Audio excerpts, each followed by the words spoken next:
Episode 55U.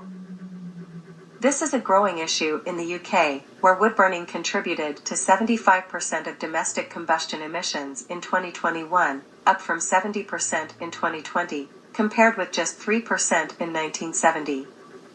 A pilot study in Islington, London was made to find hotspots of air pollution.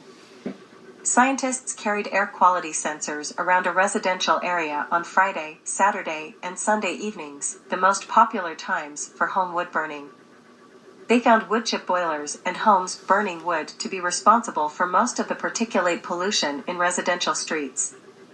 From the Islington pilot study looking at black carbon air pollution in residential areas. Pollution in Zone A was likely from a wood chip boiler. Zone B was the site of residential wood burning. Zone C is likely to be from traffic. Zone D had no obvious emission sources. Wood burning pollutes homes. Wood burners triple the level of harmful pollution particles inside homes and should be sold with a health warning. A 2020 study in Sheffield, UK analysed data collected every few minutes from pollution monitors in people's homes and in total assessed 260 uses of wood burners. The results showed the burners were usually lit for about 4 hours at a time, and during this period the level of harmful particles in homes was 3 times higher than when stoves were not being used. During those 4 hours, average particle levels rose to between 27 and 195 μg/m superscript 3. The World Health Organization guideline for PM2.5 is 15 μg/m superscript 3 over 24 hours, and 5 μg/m superscript 3 as a yearly average. The rich are buying stoves. I contacted the Stove Industry Alliance, SIA, who promote and explain the benefits, well-being, and environmental advantages of wood stoves as heating appliances, to ask about the sales of stoves in the UK. From a recent press release they issued, there were just over 35,000 sales of wood-burning stoves in April-June 2022.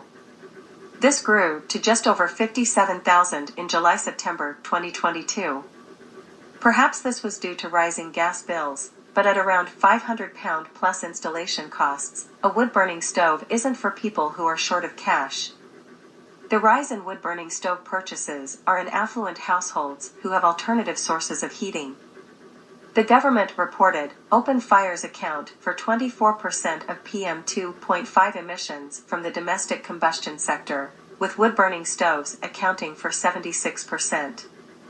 The Stove Industry Alliance didn't respond to me pointing this out to them. No surprises there, as they represent sales of approximately 75 to 80% of the UK stove market. Homestyle magazines and renovation programs targeted at the most wealthy often show beautifully decorated homes with a wood fire. The richest burn the most wood, the poorest suffer the worst air pollution. A 2020 report produced for the UK government providing results from a face-to-face survey of 46,000 people across the UK found that almost half of all indoor burners, 46%, were from the highest AB social grades. It also showed a breakdown of why people burn wood. The greatest reason was socializing and creating a homely atmosphere. It is a lifestyle choice for this affluent and largely English segment who burn least and could be persuaded to burn less or differently. It stated of those who burned indoors, 21% reported household incomes of over £50,000 per year. Almost all indoor burners lived in a house, 98%, rather than a flat or maisonette, and almost all indoor burners classified themselves as white, 97%.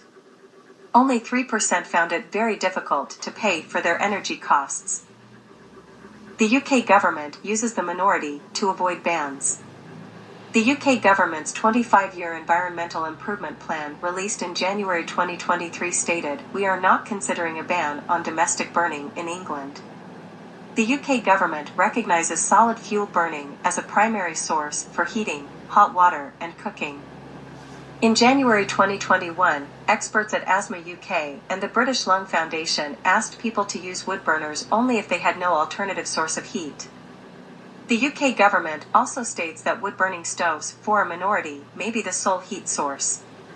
Rather than supporting this minority of homes with insulation and heat pumps, the UK government chose to use them as an excuse to allow the affluent areas to keep polluting their neighbourhoods. Emissions from wood burners result in almost £1 billion in health costs a year and are responsible for nearly half the cancer risk caused by urban air pollution. Imagine how this financial cost and health burden could be reduced if the government helped those reliant on burning wood to insulate and heat their home in a cleaner way. The UK government's own reports show that the South East has the highest concentration of households that burn wood in England, and that they are the most well-connected region of England to gas heating. The South East region contains the greatest number of Tory voters of all regions in England.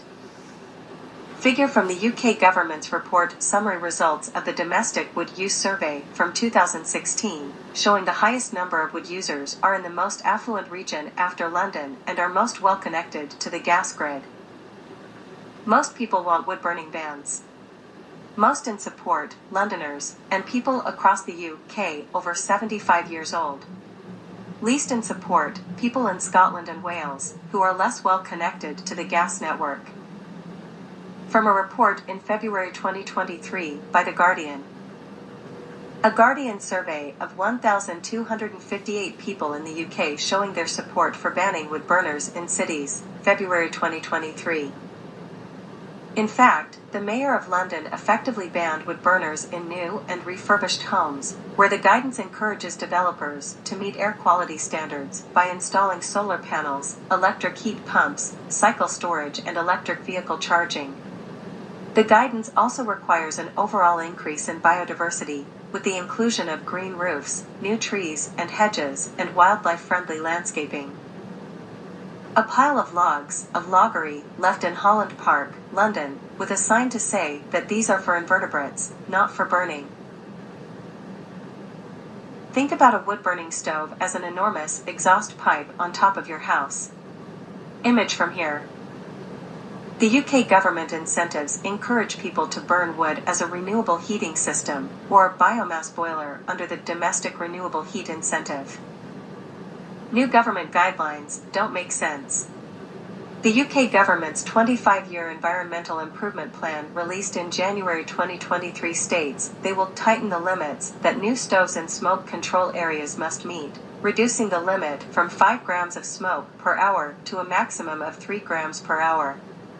But smaller particles, which have less mass, are more harmful.